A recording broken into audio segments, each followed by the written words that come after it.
బంధువులందరికీ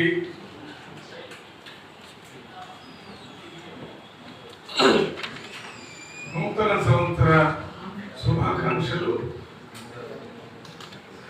తెలియజేస్తున్నాను. ఎందుకంటే ఈ జనవరి నెలలో గాంధీ భవన్కి ఇంతవరకు రాలేదు, ఒకసారి వచ్చాను.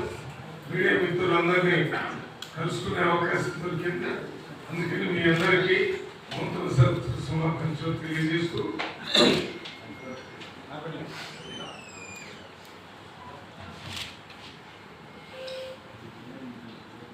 ఈ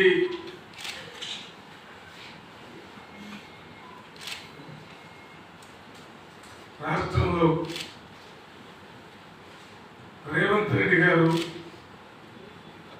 ముఖ్యమంత్రిగా అయిన తర్వాత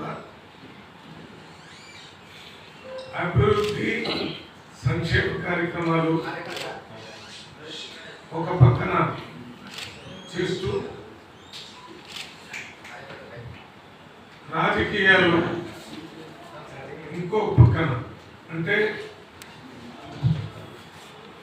ఒక మాటలో చెప్పాలంటే అభివృద్ధి సంక్షేమ కార్యక్రమాలు ఎంత అవసరమో ఈ రాజకీయాలు కూడా ప్రజలకు అంతే అవసరం. అందువల్ల రేవంత్ రెడ్డి గారు సవ్యసాచిలాగా, సవ్యసాచి అంటే ఒకేసారి రెండు చేతులతో యుద్ధం చేసేటటువంటి వ్యక్తి అర్జునుడు కాబట్టి ఆయనకి సవ్యసాచి అని ఒక పేరు.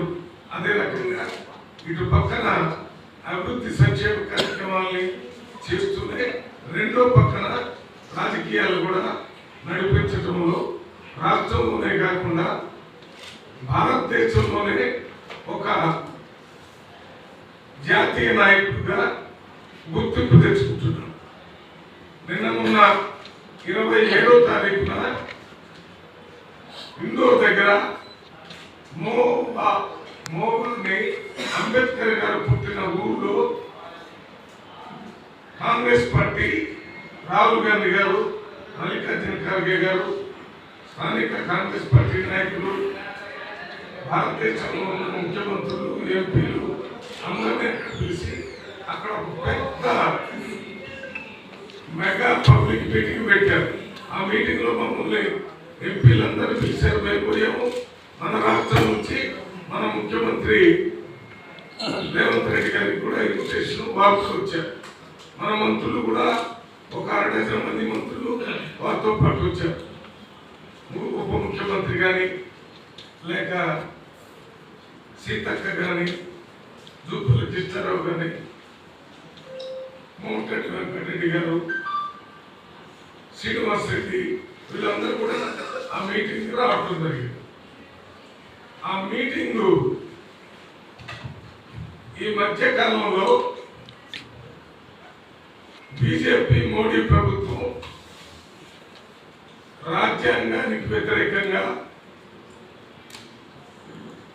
అప్రజాస్వామ్యంగా,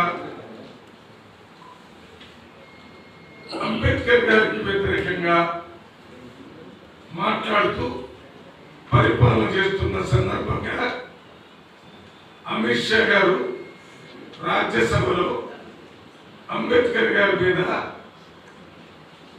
అనుచితంగా మాట్లాడి,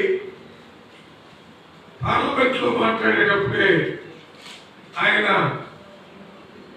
రికార్డ్ అయ్యే విధంగా అంబేద్కర్ అంబేద్కర్ అంబేద్కర్ అంబేద్కర్ అని ఇదో ఫ్యాషన్ అయిపోయింది. అంబేద్కర్ ఏంటి, ఎవరైనా అదే సమయాన్ని ఏదైనా దేవుడి పేరు చెప్తే స్వర్గంలో వాళ్ళకు మంచి స్థానం దొరికిందని అవమానకరంగా అంబేద్కర్ గురించి మాట్లాడారు.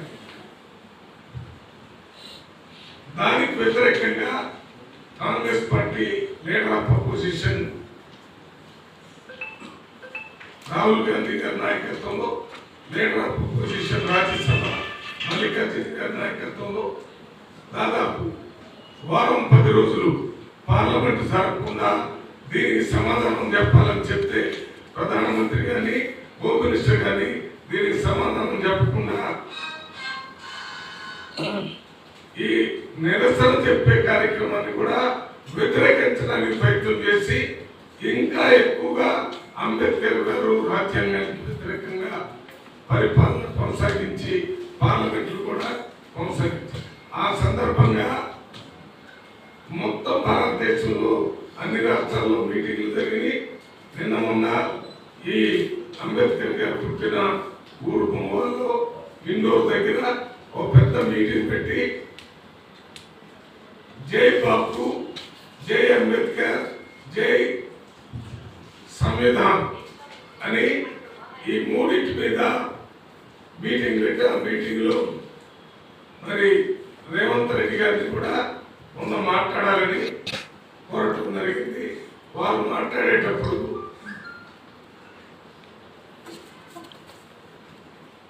మహాత్మా గాంధీ స్వతంత్రం తీసుకొచ్చేటప్పుడు ఏ రకంగా అహింసా పద్ధతిలో భారతదేశ ప్రజలందరినీ స్వతంత్రం కోసం పోరాటంలో పాల్గొనేటట్టు చేసి ఆ ఆలోచనతో భారతదేశానికి స్వతంత్రం ఏ రకంగా తీసుకొచ్చాడు, ఆ ఆలోచనని కాంగ్రెస్ పార్టీ రాహుల్ గాంధీ